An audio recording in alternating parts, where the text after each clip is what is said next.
సమాచారం కోసం 95 న్యూస్ ఇప్పుడు యాప్ లో మీ ముందుకు వచ్చింది. వెంటనే డౌన్లోడ్ చేసుకుని న్యూస్ అప్డేట్ తెలుసుకోండి. ప్రతి క్షణం ప్రజాక్షేమం కోసం.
వేదిక పైన చెందినటువంటి మిత్రులకి 46 మంది పార్లమెంట్ సభ్యుల్ని సస్పెండ్ చేయడం అనేది ప్రజాస్వామ్యానికి గొడ్డలు పెట్టు లాంటిది.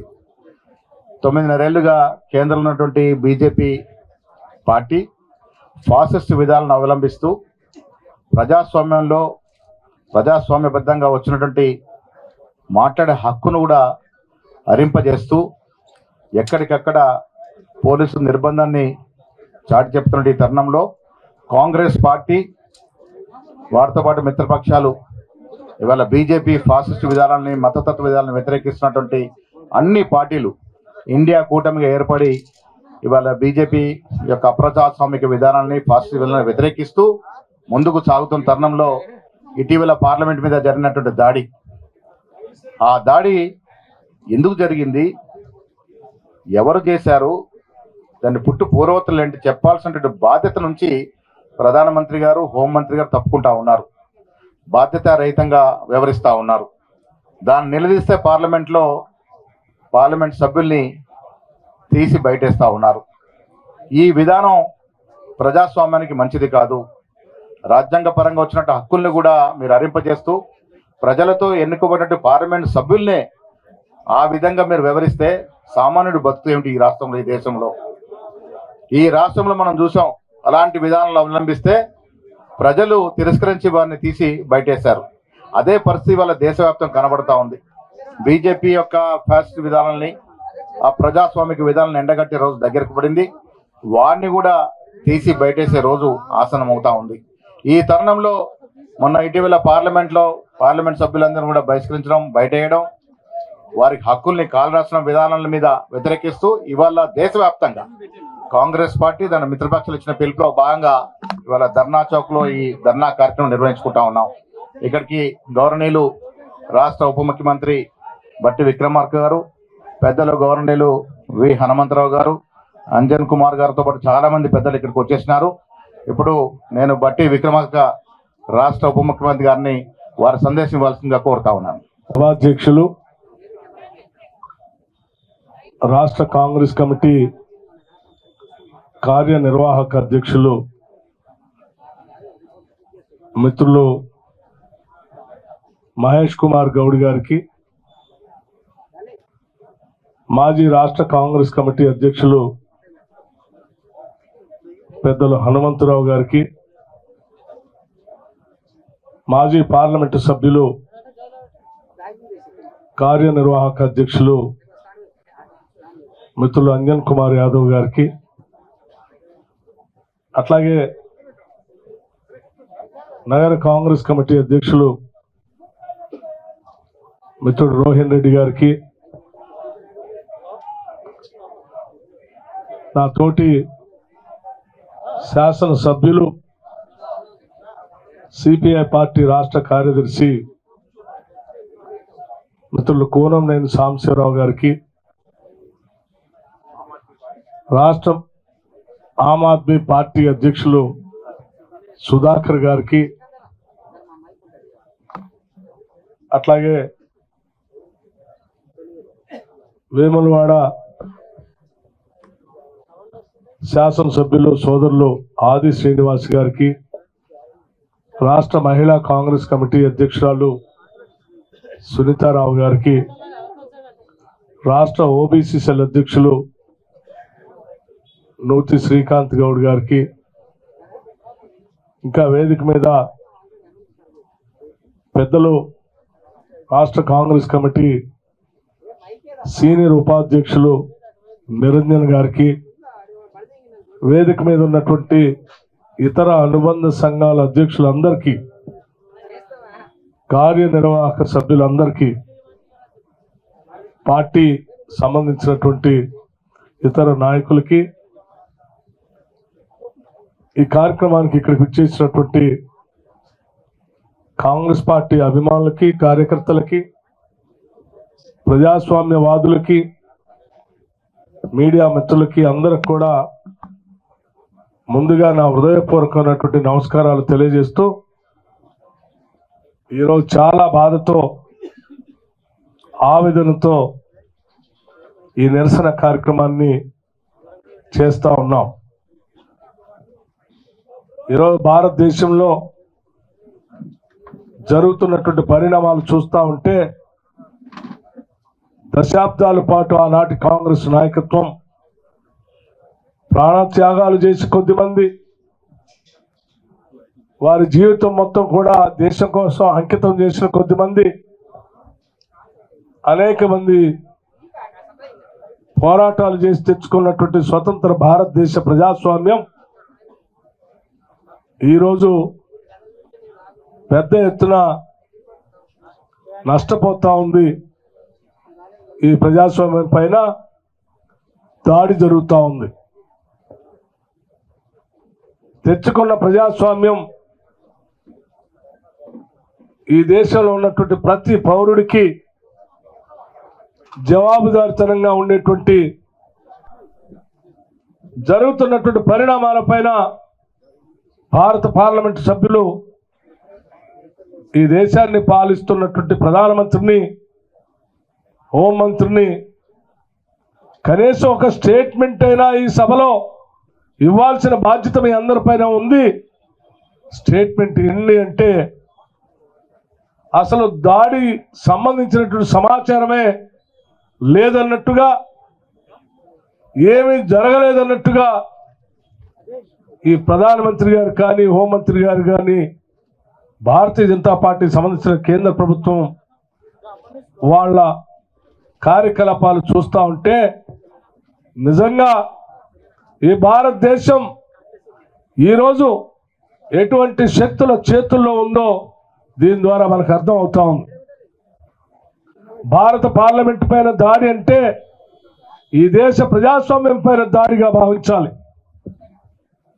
భారత పార్లమెంట్ పైన దాడి అంటే ఈ దేశ భారత రాజ్యాంగం పైన దాడిగానే భావించాలి.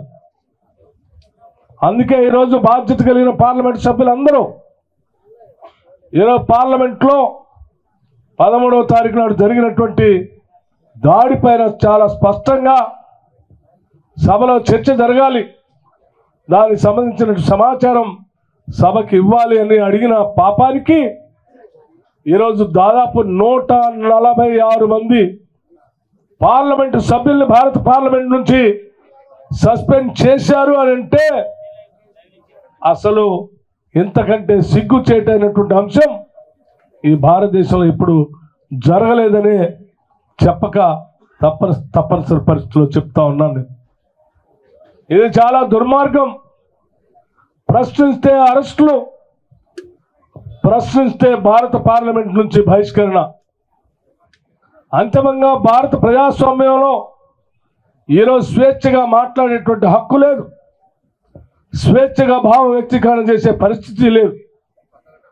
ఈనాడు భారతదేశంలో ప్రజాస్వామ్యం ఉన్నదా లేక నియంతృత్వ పాలన జరుగుతుందా అంటే చర్చల సందర్భంలో అనేక సార్లు మనం గతంలో నియంతృత్వ పోకడల వైపు ఈ దేశ పాలన కొనసాగుతోందని చెప్పినటువంటి సందర్భాలకి ఇంతకంటే ఉదాహరణ ఇంకేది ఉండదని కూడా ఈ సందర్భంగా స్పష్టం చేస్తా ఉన్నాను. మిత్రులారా, దేశంలో ఉన్నటువంటి యావత్ ప్రజాస్వామ్యవాదులారా, ఒక్కసారి ఆలోచన చేయండి. తెచ్చుకున్న ప్రజాస్వామ్యం ఒక్క రోజుతో రాలేదు మనకి. తెచ్చుకున్న ప్రజాస్వామ్యం ఆషామాషిగా రాలేదు మనకి. తెచ్చుకున్న ప్రజాస్వామ్యం అనేక మంది జీవితాలు పణంగా పెడితే, లేకపోతే అండమాన్ లాంటి జైల్లో, సెల్యులర్ జైల్లో వారి జీవితాలన్నీ మగ్గిపోతే మనకు ప్రజాస్వామ్యం వచ్చింది. అటువంటి ప్రజాస్వామ్యాన్ని కాపాడుకోవాల్సిన బాధ్యత మనందరి పైన ఉంది. ఈరోజు భారత పార్లమెంట్లో జరిగినటువంటి దాడి సందర్భంగా అతను ఒక పొగ బాంబు వేశాడని మనం చూసాం చాలా స్పష్టంగా. మరి అదే అగంతకుడు ఇంకేదైనా దుర్మార్గ కార్యక్రమానికి పాల్పడి ఉంటే ప్రపంచ దేశాల్లో భారత ప్రజాస్వామ్యం యొక్క విలువ ఎంత దిగజారిపోయేదో ప్రపంచ దేశాలు భారతదేశ ప్రజల పట్ల ఎంత చులకనగా చూసేవాళ్ళో ఈ సంఘటన బట్టి మనకి అర్థమవుతాం. భారత పార్లమెంట్ని రక్షించుకోలేనటువంటి ఈ పాలకులు భారతదేశాన్ని రక్షిస్తారా అని ప్రతి ఒక్కళ్ళు ఈరోజు ఆలోచన చేస్తూ ఉన్నారు.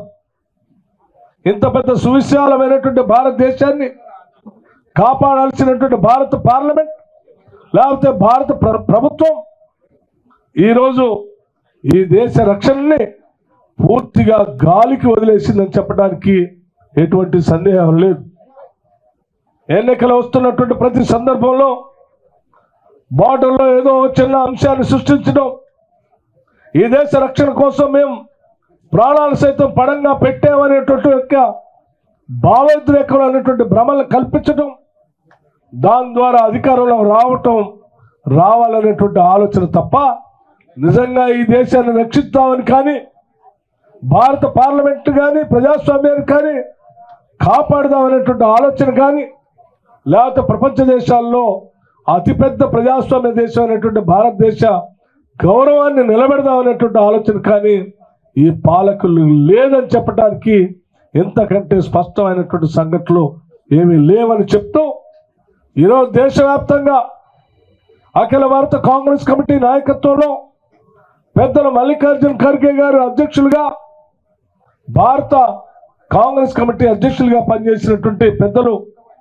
శ్రీమతి సోనియా గాంధీ గారు, రాహుల్ గాంధీ గారు, ప్రియాంక గారు అందరూ కూడా ఈరోజు ఈ దేశ ప్రజాస్వామ్యాన్ని కాపాడటం కోసం రోడ్ల మీదకి వచ్చి నిరసన తెలియజేస్తూ ప్రజల కోసం మేము ఉన్నాం, ఈ ప్రజాస్వామ్యాన్ని తీసుకొచ్చినటువంటి కాంగ్రెస్ పార్టీకి సంబంధించిన నాయకత్వంగా మేము మీకోసం నిలబడతామని చెప్పి ఈరోజు దేశవ్యాప్తంగా మరొక్కసారి ఈ దేశ ప్రజలకి వాళ్ళు బాసటగా నిలబడినటువంటి సంఘటనని తప్పనిసరిగా మనం అందరం ఇవాళ గుర్తుపెట్టుకోవాల్సినటువంటి అవసరం.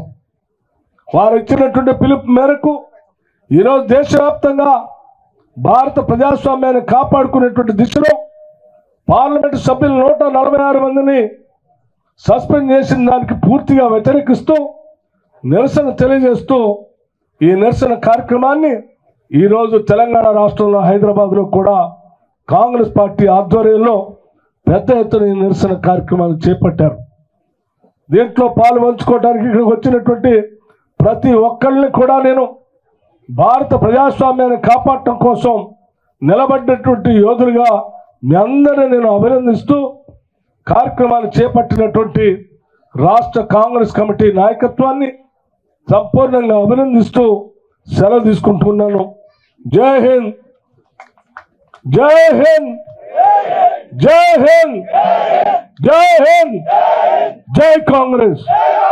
Thank you. వేదిక పైన ఉన్న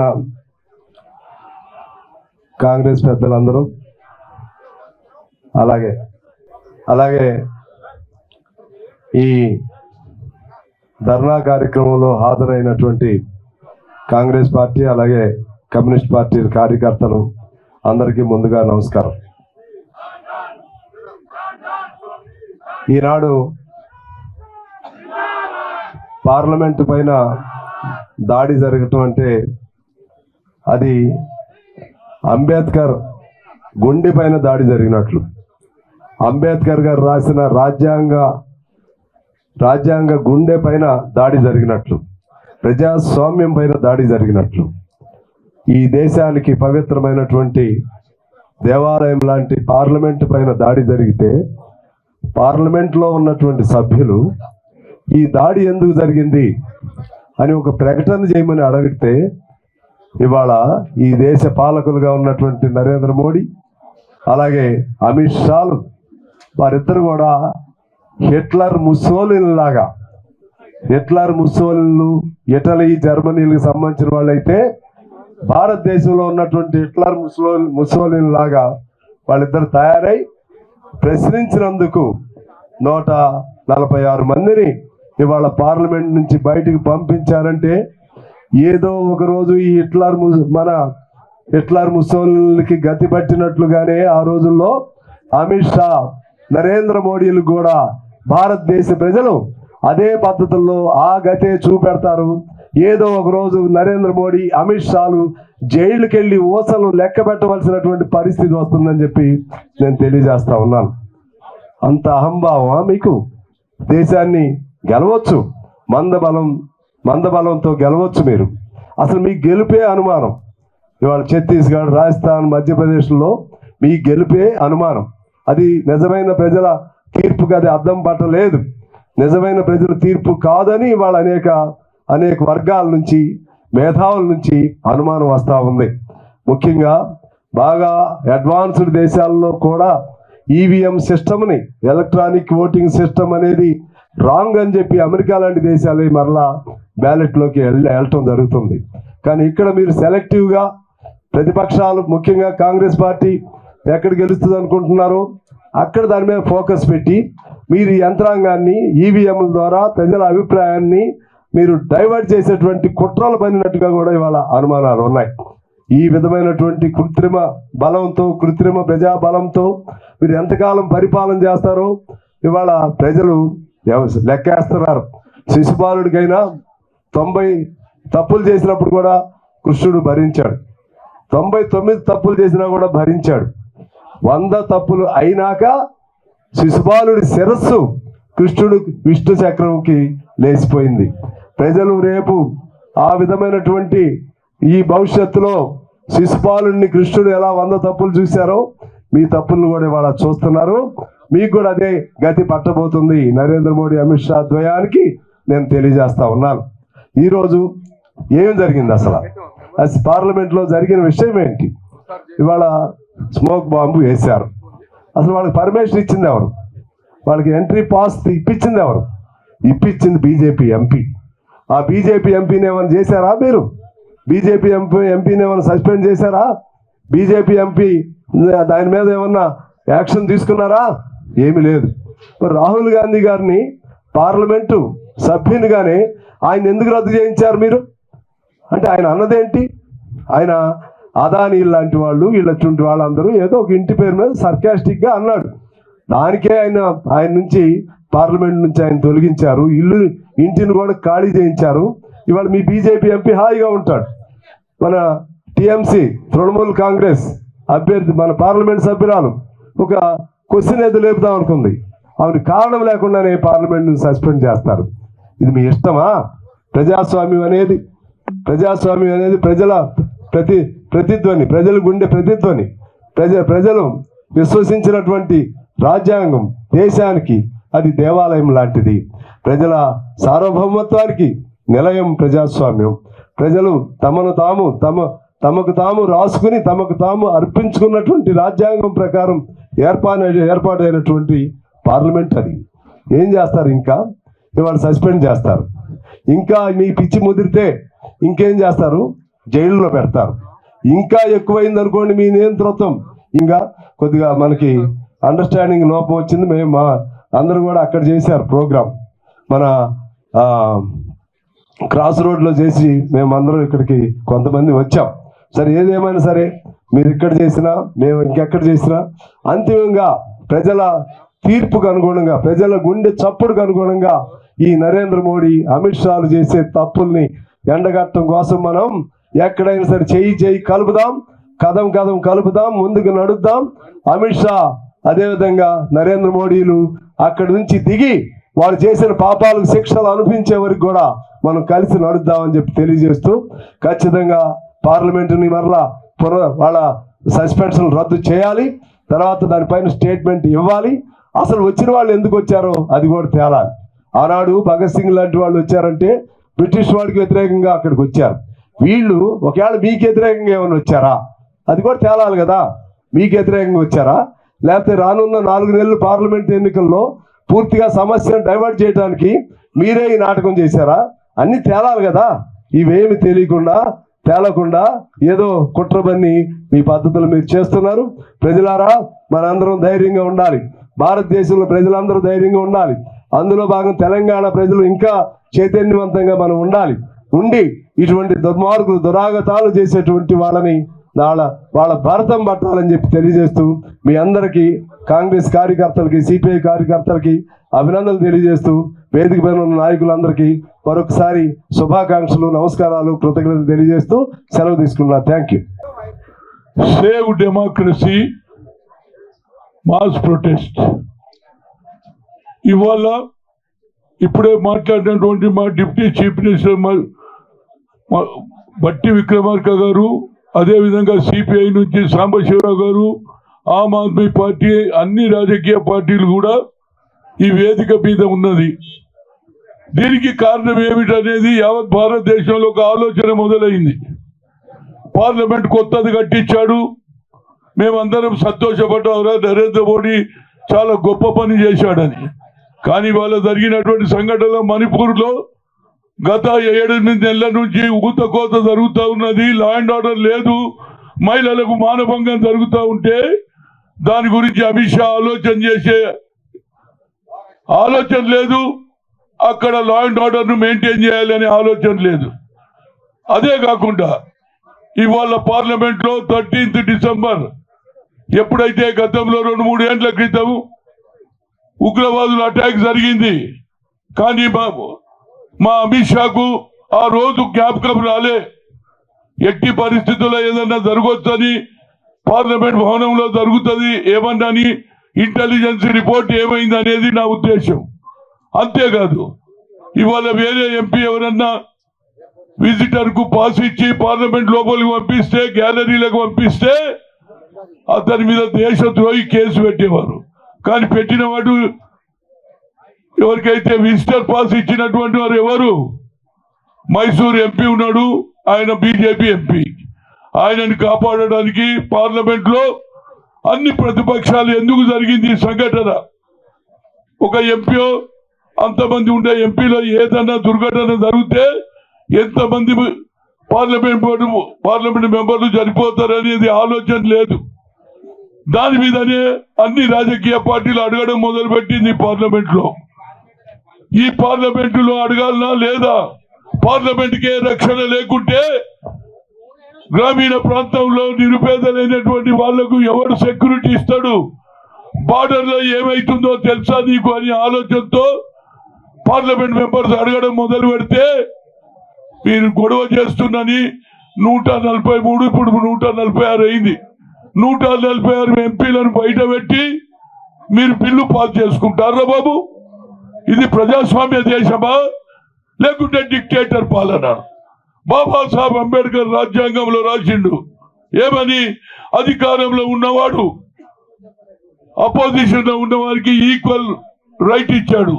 ఎలా మీరు పవర్లు ఉన్నారు, పవర్లు ఉన్నప్పుడు మాకు మాట్లాడే అవకాశం, మా నోరు నొక్కే కార్యక్రమం ఏమిటని నేను అడుగుతున్నా. అంతటితో కాదు, నేను కూడా 3 సార్లు రాజ్యసభలో ఉన్నా, వాజ్పేయి చూసా, అదేవిధంగా రాజీవ్ గాంధీని చూసినాం, అదేవిధంగా దేవగౌడ్ను చూసినాం, సోనియా గాంధీ, ఇందిరాగాంధీని చూసాం. కానీ ఇలాంటి నరేంద్ర మోడీ ప్రభుత్వం నా జీవితంలో చూడలే. అట్ ఏ టైం 146 మందిని బయటికి పంపించేసి బ్రిటిష్ పరిపాలనలో ఉన్నటువంటి లాను మార్చి ఇవాళ బిల్లు తీసుకొచ్చి పాస్ చేసుకున్నారంటే ఇంత దుర్మార్గం ఎక్కడ ఉన్నదా అని అడుగుతున్నా. అదే వేరే ఎంపీ అయినుంటే, ఏది వేరే పార్టీల ఎంపీనైతే ఇమీడియట్ గా దేశద్రోహి దేశద్రోహి దేశద్రోహి అందరూ. ఇవాళ మీ ఎంపీలను కాపాడడానికి అదేవిధంగా మణిపూర్లో ముఖ్యమంత్రి ఇప్పటి వరకు నువ్వు తీసేయవు. అపోజిషన్ అడిగింది ఈయనను మార్చమంటే మీరు మార్చారు. ఎంతమంది చంపేస్తున్నారు గిరిజనులను, లా అండ్ ఆర్డరే లేదు, మహిళలకు మానభంగాలు జరుగుతున్నాయని వీడియోలు వస్తే సిగ్గుపడుతున్నారు. ఈ భారతదేశంలో మహిళలకు ఇచ్చే గౌరవం ఎక్కడ లేదు. మహిళ అంటే తల్లి, అక్క అని పెద్దమ్మ అంటాం.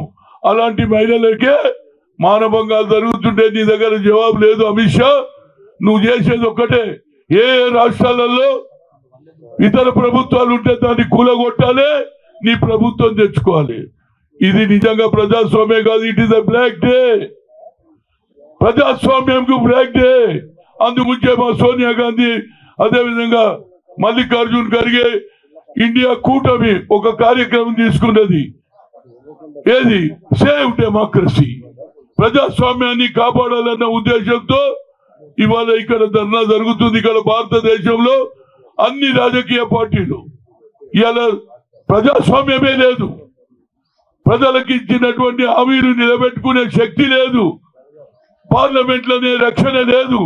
ఇక దేశానికి ఏం రక్షణ ఇస్తారు అనే ఆలోచనతో ఇవాళ సోనియా గాంధీ, మల్లికార్జున్ ఖర్గే అన్ని రాజకీయ కూటమిగా దానికి ఏమంటున్నారు, వీళ్ళు ఎన్నికలు వస్తున్నాయి అందుగురించి ఇది ప్రపగండ. ఎస్, ఎన్నికలు ఎట్లన్నా వస్తున్నాయి, కానీ మీరు ప్రజాస్వామ్యాన్ని ఏది పాతి పెట్టేస్తున్నారు. అంబేద్కర్ రాజ్యాంగాన్ని ఏది తుంగలో తొక్కేస్తున్నారు.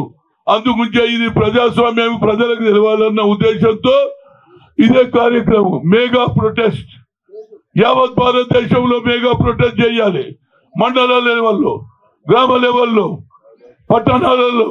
ఎందుకంటే వచ్చే తరం వారికి తెలవాలి ప్రజాస్వామ్యమే లేదు.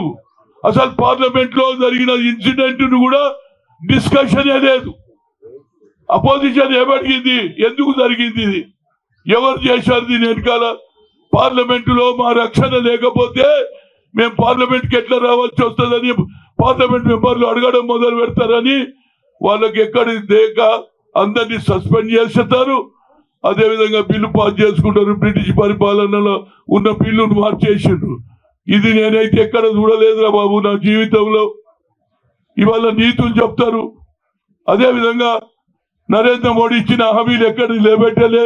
2 కోట్ల ఉద్యోగాలు కానీ, బ్లాక్ మనీ కానీ, ఇంటికో ఉద్యోగం కానీ, ఇవన్నీ కూడా అయిపోయినాయి. ఇక లాస్ట్ లో ఇవాళ ఏ విధంగానన్నా ఈ పార్లమెంట్ ఇష్యూను మేము డిస్కస్ చేస్తే మాది బండారం బయటపడుతుందని ఇవాళ నిరంకుశంగా నేనైతే వచ్చే తరం కూడా చూడదనుకుంటా. అట్ ఏ టైం 146 మంది పార్లమెంట్ ప్రజలు ఎన్నుకోబడినట్టు ఉంటాడు. ఒక్కొక్క పార్లమెంట్ లో నాకు తెలిసిన 6 లక్షలు, 7 లక్షలు, 30 లక్షలు, 20 లక్షల మంది ఓట్లు వేస్తారు. ఎంతమందికి ఆహ్వానం చేస్తారా బాబు? పార్లమెంట్ మెంబర్ కు ఆహ్వానం చేస్తారా? అంటే ప్రజలు వేసుకొని ఎన్నిక అయినటువంటి ఓటర్లకు ఆహ్వానం చేస్తారా అనేది ఇది ప్రజలకు చెప్పే బాధ్యత ప్రతి పార్టీ వాళ్ళు. ఇవాళ సిపిఐ సాంబశివరావు గారు వచ్చారు. అదేవిధంగా ఆమ్ ఆద్మీ పార్టీ అందరూ కూడా అందరూ కూడా దీనికి ఏకీభవిస్తున్నారు. అందుకే ఇండియా కూటమి ద్వారా తప్పనిసరిగా వచ్చే ఎన్నికల్లో నరేంద్ర మోడీ అవుట్, ఇండియా కూటమి అనే దాని మీద తప్పనిసరిగా 3 నెలల ఎలక్షన్ ఉన్నది.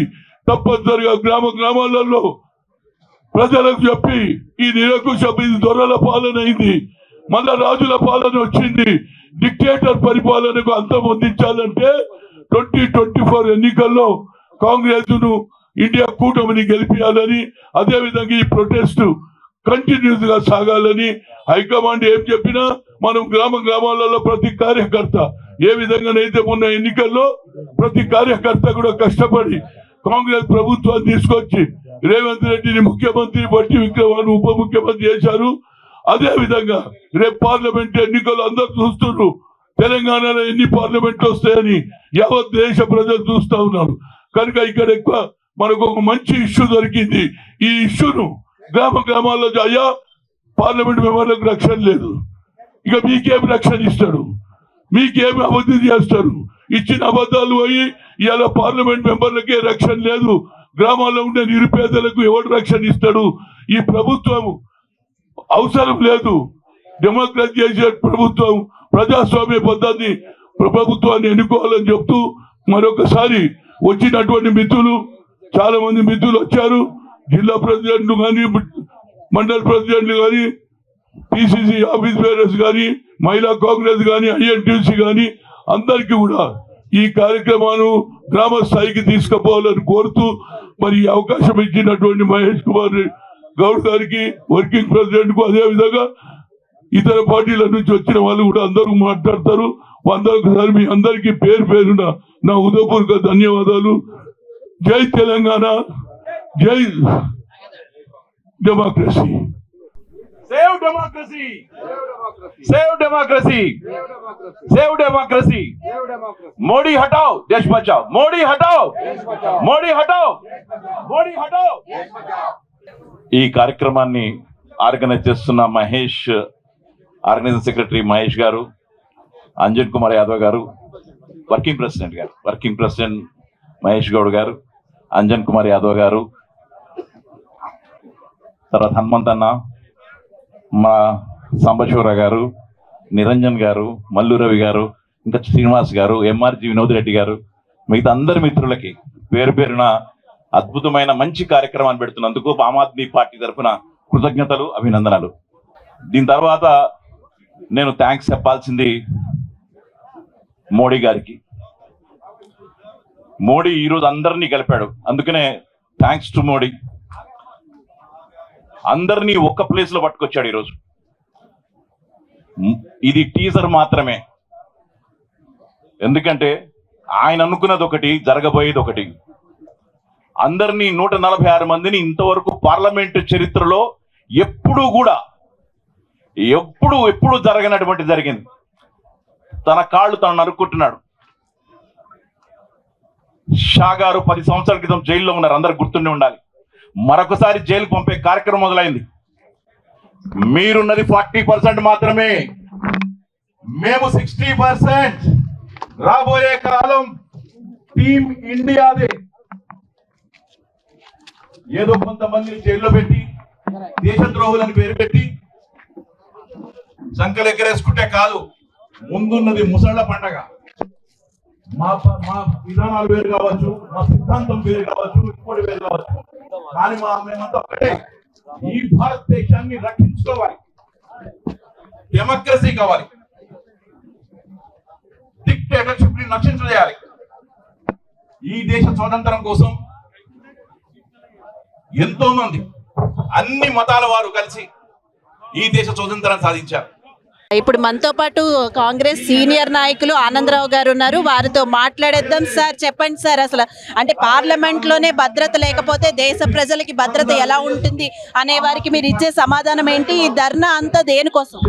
ఈ ధర్నా ఏంటంటే మా ఎంపీలను పార్లమెంట్ నుంచి సస్పెండ్ చేసినందుకు నిరసనగా మేము ఇక్కడ ధర్నా ఏర్పాటు చేసినాము. అదే విధంగా బీజేపీ ప్రభుత్వానికి మొన్ననే కర్ణాటకలో బుద్ధి చెప్పినాము, ఇప్పుడు తెలంగాణలో టీఆర్ఎస్ కి బుద్ధి చెప్పినాము, ఇప్పుడు కేంద్రంలో బుద్ధి చెప్పబోతున్నాం. నరేంద్ర మోడీని ఇంటికి పంపిస్తాం. నరేంద్ర మోడీ, అమిత్ షాని పంపించి మా గవర్నమెంట్ కేంద్రంలో ఏర్పాటు పోతున్నది. మా ఎంపీలను సస్పెండ్ చేసిన చాలా హీనమైన చర్య. వాళ్ళు పిరికి బందలు. మా ఎంపీలు ఏదైతే మాట్లాడతారో వాళ్ళ వాయిస్ వినాలి, వాళ్ళు ఏం చెప్తున్నారు వినాలి. నువ్వు సస్పెండ్ చేస్తే ఏమైతుంది? సస్పెండ్ చేసిన సరైన చర్య కాదు. కాబట్టి బీజేపీ ప్రభుత్వం తీసుకున్న ఈ నిర్ణయాన్ని మేము తీవ్రంగా ఖండిస్తూ ఈనాడు తెలంగాణ ప్రదేశ్ కాంగ్రెస్ కమిటీ ఆధ్వర్యంలో ఇక్కడ మేము ధర్నా చేసి ఏర్పాటు చేసినాం. అంటే అసలు మీరు ఇప్పుడు ఏం కోరుకుంటారు? బీజేపీ ఎంపీ మేము మా ఇదైతే సస్పెండ్ చేసిందని నిరసన వ్యక్తం చేస్తూ ప్రొటెస్ట్ చేస్తున్నాం, యావత్ భారతదేశంలో చేస్తున్నాం. అంటే ఇప్పుడు బీజేపీ ఎంపీ ఎవరైతే లోపల పంపించారో వాళ్ళని సస్పెండ్ చెయ్యాలి అని అంటున్నారు కదా, దాని గురించి చెప్పండి సార్. మేము మా ఇప్పుడు ఎంపీలని సస్పెండ్ చేశారు, మీరు నిరసన చేస్తున్నారు. బట్ ఇప్పుడు హనుమంతరావు గారు కానీ అంటే కొంతమంది కాంగ్రెస్ నాయకులు అనేది ఏంటంటే అసలైన ఆయన బీజేపీ ఎంపీ అందులోకి పంపించిన ఆయన పాస్లు ఇచ్చి ఎవరైతే పంపించారో వాళ్ళని ఎందుకు సస్పెండ్ చేయలేదు అని అంటున్నారు. మేము ఆ పాయింట్ కూడా చెప్తున్నాం, వాళ్ళని సస్పెండ్ చేయాలి, వాళ్ళ మీద క్రిమినల్ కేసులు నమోదు చేయాలి, క్రిమినల్ కేసులు నమోదు చేసి వాళ్ళని జైలుకు పంపించాలి. అది చేయకపోకుండా మా ఎంపీలను సస్పెండ్ చేయడం ఇది ఎంతవరకు కరెక్ట్? అంశాన్ని మా ఎంపీలు లేవనెత్తుతుంటే వాళ్ళు ఏం చేస్తారు, మా ఎంపీలను సస్పెండ్ చేస్తారు. దానికి మేము ప్రొటెస్ట్ చేస్తున్నాం. అంటే అసలే పార్లమెంట్ ఎన్నికల దగ్గరగా ఉన్న వేళ ఇదంతా ఏమనుకోవాలి, ఎన్నికల స్టంట్ అని ఏమని అనుకోవాలి? ఎన్నికల స్టంటే అనుకోవాలి. ఎందుకంటే వాళ్ళకి ఏదో సింపతి వస్తారు అనుకుంటారు. వాళ్ళకి సింపతి రాదు, ప్రజల సింపతి మాకు వస్తుంది. ప్రజలు ఎంపటి మేమున్నాం. 9.5 సంవత్సరాల నుంచి వాళ్ళు చేసే అవినీతి కార్యక్రమాలకు వ్యతిరేకంగా అభివృద్ధి లేదు, అభివృద్ధి శూన్యం. వాళ్ళు చేసే అవినీతి కార్యక్రమాలకు వ్యతిరేకంగా ఇప్పుడు మళ్ళీ ఇక్కడ ప్రజలు తీర్పు ఇవ్వబోతున్నారు పార్లమెంట్ ఎలక్షన్ లో. Okay, right, thank you. ఇప్పుడు మనతో పాటు సిపిఐ ఎమ్మెల్యే సాంబశివరావు గారు ఉన్నారు, వారితో మాట్లాడదాం. సార్, ఇది ఎలా చూడొచ్చు సార్? ఇది ఏమైనా ఎలక్షన్ స్టంట్ అంటారా? ఎలక్షన్ ముందు ఇలా జరగడం? ఖచ్చితంగా వాళ్ళు ఈ ప్రజాప్రాయాన్ని పక్కదారి పట్టించే క్రమంలో వాళ్ళు పూనుకుంటున్నారు. ఇవాళ ప్రజాస్వామ్యాన్ని అణిచివేసి నియంతృత్వాన్ని, నిరంకుశత్వాన్ని తీసుకురావాలనుకుంటున్నారు. దానికి వ్యతిరేకంగా ఖచ్చితంగా ఏదో ఒక ప్రజల్లో మార్పు వస్తుంది. దానికి వ్యతిరేకంగానే వాళ్ళు ఇవన్నీ చేస్తున్నాం. గుణపాఠం ఇవాళ బీజేపీకి, నరేంద్ర మోడీకి, అమిత్ షాకి గుణపాఠం చెప్పే రోజు వస్తుంది. ఒకేసారి 146 మంది ఎప్పుడైనా చూసారా సార్? అసలు ఇంతమంది సస్పెన్షన్ ఇంతవరకు ఎప్పుడు జరగలేదు. ఇది అన్యాయం. ఇక్కడైతే మనం చూస్తున్నాము, నిరసన అయితే తెలియజేయడానికి చాలా మంది వచ్చారు. కాంగ్రెస్ దీక్షలో పాల్గొనడానికి ఇక్కడ ఇందిరా పార్క్ దగ్గర, ధర్నా చౌక్ దగ్గర చాలా మంది వచ్చారు. ఇప్పుడు మనతో పాటు టీపీసీసీ డెలిగేట్ చంద్రశేఖర్ గారు ఉన్నారు. ఇప్పుడు వారితో మాట్లాడేద్దాం. సార్, చెప్పండి సార్, దీన్ని ఎలా చూడొచ్చు? పార్లమెంట్ లోనే దాడులు జరిగితే సామాన్యులకు ఎలా భద్రత ఉంటుంది అనుకునే వారికి మీరు ఏం చెప్తారు? ఆ ప్రశ్న అడగడానికి సిద్ధమైనటువంటి పార్లమెంట్ మెంబర్లనే అందరు పార్లమెంట్ బయట పంపించేశారమ్మా. అసలు కొన్ని సంవత్సరాల కింద జరిగినటువంటి దాడి, ఆ రోజునే మళ్ళీ ఈ రోజు కూడా ఈసారి కూడా దాడి జరగడం చూసి అందులో ఉన్నటువంటి పార్లమెంట్ సభ్యులు వాళ్ళ భద్రత కోసం ఆందోళన చెందినటువంటి వాళ్ళు హోంమంత్రి గారు దీని మీద ప్రకటన చేయమని అడిగితే హోంమంత్రి గారు ప్రకటన చేయరు, ప్రధానమంత్రి గారు మాట్లాడారు. వీళ్ళిద్దరు మాట్లాడకుండా, వీళ్ళిద్దరు సభకు రాకుండా మిగతా ఉన్న వాళ్ళతో స్పీకర్తో కలిసి అడిగినటువంటి పార్లమెంట్ మెంబర్లందరినీ కూడా బయట పంపించడం జరుగుతూ ఉంది. ఇది ఎంతవరకు సమంజసం? ఒకేసారి 146 మంది సస్పెండ్ అయ్యారు. సో ఇలా ఎప్పుడైనా జరిగిందంటారా? దేశ చరిత్రలో మొదటిసారమ్మా. ఇది బీజేపీ వాళ్ళ ప్రభుత్వం, బీజేపీ వాళ్ళ నిరక్షత్వానికి ఒక ఉదాహరణ అన్నమాట. వాళ్ళకి ప్రశ్నించే గొంతుకలను వాళ్ళు ఎవరు కనబడకూడదు. వాళ్ళు ఇంకోటి ఏదంటే దీన్ని అడ్డు పెట్టుకుని వాళ్ళు చేయాల్సినటువంటి తప్పుడు బిల్లులు ఏమైనా ఉంటే వాటన్నిటిని కూడా ఆమోదింపజేసుకోవడానికి అవకాశం తీసుకుంటారు. కాబట్టి మేమందరం కూడా దేశం మొత్తం మీద ఉన్నటువంటి ప్రతిపక్ష పార్టీలన్నీ కూడా ఈ రోజు ఒక ప్రోగ్రాం తీసుకున్నారు. ప్రతి రాష్ట్ర క్యాపిటల్లో, అంటే ఈసారి మన దగ్గర తెలంగాణలో కాంగ్రెస్ ప్రభుత్వం ఏర్పడిన తర్వాత మరి నిజంగా రేవంత్ రెడ్డి గారు ముఖ్యమంత్రి, బట్టి విక్రమార్క ఉప ముఖ్యమంత్రి, మంత్రులందరూ కూడా ఈ రోజు నిరసనలో పార్టిసిపేట్ చేస్తారు. ఈ నిరసన వల్ల కేంద్ర ప్రభుత్వానికి కనీసం ఒక మంచి తెలియజేయాలని ఇదంతా ఏమైనా ఎలక్షన్ స్టంట్ అంటారా సార్? పార్లమెంట్ ఎలక్షన్స్ ముందున్నాయి, సో దీని ముందు ఇలా జరగడం? వాళ్ళు ఎలక్షన్స్ ఉండగానే దీన్ని మార్చేశారు. ఎందుకంటే పార్లమెంట్ ఎలక్షన్స్ ఏప్రిల్లో జరగాలి. అసలు ఏప్రిల్లో కాదు, మార్చిలోనే ఎలక్షన్స్ పోతారు. ఇప్పుడు బీజేపీ వాళ్ళు మార్చిలోనే ఎలక్షన్స్ పోతారు. వాళ్ళకి తెలిసిపోయింది ఇప్పుడు సౌత్ లో ఎట్లాగో బీజేపీకి అధికారం వచ్చే ఆలోచన లేదు, మెంబర్లు గెలిచే ఆలోచన లేదు. కాబట్టి ఉన్నది నార్త్ సైడ్ అంతా కాపాడుకోవాలని ఒక తపత్రయంతో ఈ రోజు పార్లమెంట్ మెంబర్లందరూ కూడా బయటికి పంపేయడం జరిగింది. Okay, right, thank you. ఇక్కడ మనతో పాటు కార్యకర్తలు, ఇంకా కాంగ్రెస్ ని అభిమానించే వాళ్ళు చాలా మంది ఉన్నారు. ఈ నిరసనకైతే వాళ్ళందరూ కూడా పాల్గొన్నారు. పెద్ద పెద్ద మంత్రుల దగ్గర నుంచి సామాన్యుల వరకు, కార్యకర్తల వరకు, నాయకులు ఇందులో చాలా మంది పాల్గొన్నారు. సో మనం అయితే అందరితోని మాట్లాడేద్దాము. ఇక్కడ మనతో పాటు ఒక ఆయన ఉన్నారు, వారితో మాట్లాడదాము. సార్, మీ పేరు? శ్రీనివాస్ అండి. ఓకే, శ్రీనివాస్ గారు చెప్పండి. అంటే ఇప్పుడు పార్లమెంట్ లో అయితే ఇలా జరగడం చాలా దురదృష్టకరం అని చెప్పాలి. ఇలాంటి సంఘటన ఎప్పుడైనా చూసారా? అసలు బీజేపీకి వాళ్ళు 4 పార్లమెంట్కి ఎట్లా వచ్చిరండి? ఆ 4కి పాస్ ఇప్పించిందే బీజేపీ ఎంపీ. ఆ 4 కూడా ఒక్క ప్రాంతానికి చెందిన వారు. వాళ్ళు వేరు స్టడీ అయినా, వాళ్ళ ఉద్యోగమైన వేరు ప్రాంతాలు వారు 4 ఒకటేసారి ఆ పార్లమెంట్కి ఎట్లా వచ్చారు? ఆ పార్లమెంట్కు విఐపీ ఎంట్రీ పాస్ ఎవరు ఇచ్చారు? బీజేపీ ఎంపీ ఇచ్చాడు. అప్పుడు 2003లో కూడా బీజేపీ గవర్నమెంట్ హయాంలోనే చొచ్చుకొచ్చారు తీవ్రవాదులు. ఇప్పుడు కూడా బీజేపీ హయాంలో తీసుకొచ్చారు. అయితే వాళ్ళే చొచ్చుకొస్తారు, బీజేపీ చేపిస్తుంది. దాని గురించి ప్రశ్నిస్తే కాంగ్రెస్ ఎంపీలను 150 మంది సస్పెండ్ చేస్తారా అండి? అసలు ప్రజాస్వామ్యం ఉందమ్మా, దాని గురించి అడగొద్దా? ఇది ఎప్పుడైనా ఇలా జరిగిందండి? ఇలాగా మీరు చూసారా ఇంతమందిని సస్పెండ్ చేయడం? అసలు ఉన్నదే 540-300 పార్లమెంట్ సభ్యులండి. దాదాపు అధికార పక్షం వాళ్ళు 400 మంది ఉన్నారు. ప్రతిపక్షం వాళ్ళు మిగతా అన్ని పక్షాల వాళ్ళు కనీసం 120 మంది కూడా లేరు. 150 మంది 120 మంది ఉన్నారు. ఉన్న వాళ్ళందరినీ సస్పెండ్ చేసి వాళ్ళు పార్లమెంట్ ఏం నడుపుకుంటారండి? అసలు ఎలక్షన్లే తీసేయండి. అసలు అప్పుడు వాజ్పేయి అద్వానీ ఉన్నప్పుడు ఎంత డెమోక్రసీ ఉండేదండి. ఇప్పుడు అమిత్ షా మోడీ వచ్చినాక నియంతలాగా పరిపాలనిస్తారు. అసలు వాళ్ళ బీజేపీలో ఉంటేనేమో వాళ్ళు నీతి పరులు, వేరే పార్టీలో అవినీతి పరులు. ఇప్పుడు సుజనా చౌదరి ఎంపీ, సీఎం రమేష్ ఆంధ్రప్రదేశ్ ఎంపీలో 5 టీజీ వెంకటేష్ 5 కలిపి బీజేపీలో పోగానే వాళ్ళకి ఒక కేసు ఉండదు. వేరే పార్టీలు ఉన్నప్పుడు ఈడీ ఐటీ రైడింగ్ చేస్తుంది. అంటే వాళ్ళు కనీసం 15 రాష్ట్రాలలో అధికారంలో ఉండే బీజేపీలా వాళ్ళ అవినీతి పరులు ఎవరు లేరా? కాంగ్రెస్ లో ఉన్నారా? ఏ రాష్ట్రంలో చూడు, ఎప్పుడు ఎన్నికలప్పుడు చూడు ఐటీ అంటది, ఈడీ అంటది, ఎన్ఫోర్స్మెంట్ డైరెక్టర్ అంటది. అసలు ప్రజాస్వామ్య దేశం అండి. మన ప్రజాస్వామ్య దేశం అన్నప్పుడు అందరు సమానంగా చూడాలి. బీజేపీ వాళ్ళకి ఏం రైట్ ఉండేది. కానీ అప్పుడు యడియూరప్ప ముఖ్యమంత్రి ఉన్నప్పుడు అరెస్ట్ చేసిర్రు. అరెస్ట్ చేసిన వ్యక్తినే ముఖ్యమంత్రి చేసిర్రు, కర్ణాటక ముఖ్యమంత్రి. ఇప్పుడు ఆయన క్లీన్ చీట్ ఇచ్చి రాండి, ఇప్పుడు ఆయన మీద ఏ ఈడీ ఉండదు. అదే కాంగ్రెస్ చెందిన డీకే శివకుమార్ మీద ఎన్నోసార్లు రైడ్ చేస్తారు. అదే రాష్ట్రానికి చెందిన యడియూరప్ప మీద ఒకసారి కూడా రైడ్ చేయరు. అసలు మనం ప్రజాస్వామ్య దేశంలో ఉన్నామా, నియంత పాలన ఉన్నామా అండి? అసలు ఈ మోడీ అమిత్ షా ఇద్దరు వచ్చినాక అసలు ప్రజాస్వామ్యం అనేది కూని అయిందండి. అసలు నాకు అనిపిస్తుంది ప్రజాస్వామ్యం మళ్ళీ రాజ్యాంగం మళ్ళీ రాలేమో అనిపిస్తుంది అసలు. Okay, right, thank you sir. ఇప్పుడు మనతో పాటు డాక్టర్ రవీందర్ గౌడ్ గారు, వారితో మాట్లాడేద్దాం. సార్, ఇప్పుడైతే ఇక్కడ ఈ నిరసన జరుగుతుంది, దీని గురించి ఏమంటారు? పార్లమెంట్ లో ఇలా జరగడం చాలా దురదృష్టకరం అని చెప్పాలి. సో దాని గురించి ఏమంటారు సార్? తప్పకుండా అండి. దేశవ్యాప్తంగా ఈరోజు కాంగ్రెస్ పార్టీ ఆధ్వర్యంలో, అఖిలపక్షం ఆధ్వర్యంలో మరి ఈరోజు ఇటువంటి నిరసన కార్యక్రమాలు చేయడం జరుగుతుంది. ముఖ్యంగా పార్లమెంటు నుంచి ప్రతిపక్ష నాయకులందరినీ, ప్రతిపక్ష సభ్యులు 145 మందిని బహిష్కరించడం అనేది ఒక అన్డెమోక్రటిక్ చర్య. మరి ఈ చర్యను ఖండిస్తూ, మోడీ గారి నియంతృత్వ పోకడలను ఖండిస్తూ మరి ఈరోజు ఈ విధంగా పెద్ద ఎత్తున మరి ధర్నా కార్యక్రమం ఏర్పాటు చేయడం జరిగింది. ప్రజలలో చైతన్యం తీసుకురావడానికి. ఎందుకంటే వచ్చే 3 నెలల్లోనే ఈ ప్రభుత్వం అనేది పడిపోతుంది. ప్రతిపక్షం రాహుల్ గాంధీ ఆధ్వర్యంలో ఒక మంచి ప్రభుత్వం ఏర్పడే అవకాశాలు ఉన్నాయి.